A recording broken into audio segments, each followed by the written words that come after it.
कवि दिलीप स्वाई तांकर धान फूल कान फूल संकलनर मुखबंधरे खला बढ़ा शीर्षक किछि लिखिछन्ति।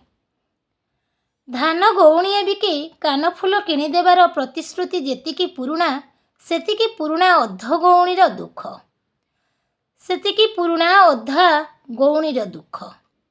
कुआड़े गले से ठाकुराणी परी भाउज माने जी नणंद पाई बेक नंगला करुथिले, निज बापघर शाढ़ी पिंधाई नणंद को पठाउथिले शाशुघर।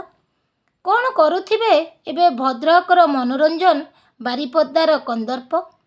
पिलादिनर नई माटीकूल धान खेत आंब तोटा कथा भाबिले जहाँ सब मने पड़े से सबु नहीं कौन लेखि हेब कविता।